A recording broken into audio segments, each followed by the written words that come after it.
الله جل شانه مونږ له یو بهترینه موقع د رمضان میاشت راکړه او دغه د رمضان میاشت په مونږ باندې تېره شوه، ښه وي او که بده وي. مونږ د الله عبادت کړی وي، نه وي کړی، الله راضي کړی وي، الله نه وي راضي کړی، نو هغه معلومات او هغه پته خو الله جل شانه له ده. خو د مونږ امید او توقع دا ده چې انشاءالله العزیز الله جل شانه به مونږ له د دغه عباداتو پوره مزدوري راکوي انشاءالله. په دغه ورځو کې آخري ورځ چې هغې له مونږ د اختر شپه یو، په دغه شپه باندې الله جل شانه چې کله یو سړی په دغه شپې باندې د الله جل شانه عبادات وکړي او د الله په عباداتو کې روښانه کړي او انسان د الله جل شانه د رضا کولو کوشش وکړي په دغه شپه کې، نو بیا انسان لا په دغه څیز باندې یو بهترین قسم انعام ملوي. ونډه میاشت د رمضان دی، عبادات وکړو او بیا د اختر په شپه باندې خرافات شروع کړو.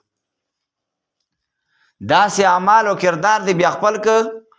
چې هغه د شریعت خلاف و، نو ګوره یاد د خبره ولره د تو د رمضان ثواب په دغه شپې په یوه شپه کې تغیر کو تباه کړي. اختر دا د مسلمان دپاره د خوشحالۍ ورځ ده منم،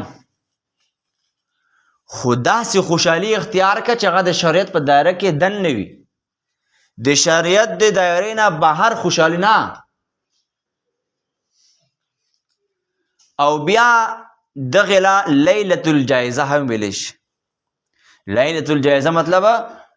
انسان لا دغه ټولې میاشتې انعام او مزدوري ورکېدل په دغه شپه کې. که موتو د الله جل شانو نه خپله مزدوري حاصلول غواړو، نو بیا په کار ده چې موتو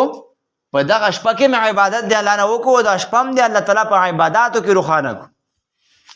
او د الله جل شانه نه د خپل تیر شوي ورځو د رجوع پوره حساب په مزدوري سره وکړو. او جناب رسول الله د حدیث نه دا خبر معلومیږي، رسول الله مبارک فرمایي صلی الله علیه وسلم چې لکه څنګه چې انسان لا یو انسان مزدوري ورکوي کنه، مزدوري یو سړی کار وکړي او بیا د ورځې په اخر کې دله مثال خبره خپله مزدوري میلاو شي، دغه شان دی په دغه شپه کې انسان لا د تیر شویو ټولو رجوع مزدوري میلاویږي. او عبدالله بن عمر رضی الله تعالی عنهما فرمایي وی چې 15 شپې داسې دي چې په هغې کې الله جل شانه د مسلمان دعا نه رد کوي. د رجب اولنۍ ورځ، اولنۍ شپه د رجب، او د جمعې شپه، او بیا 15 شعبان چې ورته مونږ یو 15 شعبان، او په دغو شپو کې بیا د اختر شپه هم راغلي، د غټ اختر او د وړوکي اختر شپه. نو په دغو شپو کې چې کله یو انسان د الله جل شانه نه دعا وغواړي نو الله جل شانه یې نه رد کوي. نو اوس مو طلب کې دعا وخت ملویږي نه کنه،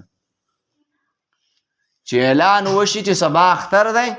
بس بیا مو ته مارکیټونو بازارونو کې لګیا وو، بیا شاپینګ کوو، بیا قسمه خرافات او د الله د نافرمانۍ اعمال کوو. په دغه شپه کې د الله جل شانه عبادت وکړه، دا ډیره برکتي شپه ده او ډیره بهتره شپه ده. که په دغه شپې کې د الله نه وغوښته چې یا الله که زه د نوم بخله په دغه تیرو رجوع کې کریم الله اوس مې په دغه شپه کې وبخه، نو شاید چې الله څخه څه کمای نشته، الله دې وبخي. هغه بدقسمته خلک چې په دغه ټولو رجوع کې الله نه وبخلی، شاید په دغه شپې کې سړی وبخي. نو کوشش وکړو په دغه شپه کې د الله جل شانه عبادات وکړو او دغه شپه هم په عباداتو باندې روښانه کړو. او بیا سبوي ورځ د اختر په هغې کې هم داسې یو نیم قسم کار نه کوو چې هغه د الله جل شانه د ناراضۍ سبب وي. چې کله انسان لوړ شي د اختر مونځ له او دی د اختر مونځ وکړي، نو د هغه نه چې کله انسان نرسي الله جل شانه د انسان د ګناهونو نه بالکل داسې صفا ګرځولی لکه څنګه چې ماشوم د مور نه وشي. خو دا کله د الله چې کله ما وته په دغه شپه کې هم د الله د نافرمانۍ والا کردار خپل نه کو، الله جل شانه ناراضه نه کو، داسې عمل وکړو چې هغه د موتو دپاره د الله جل شانو د رضامندۍ سبب وګرځېږي انشاءالله کوو به کنه انشاءالله الله دې موږ ته سره په دا خبر دې عمل کولو توفیق نصیب کړي اللهم صل وسلم على نبي الامين بنا ظلمنا انفسنا وان لم تغفر لنا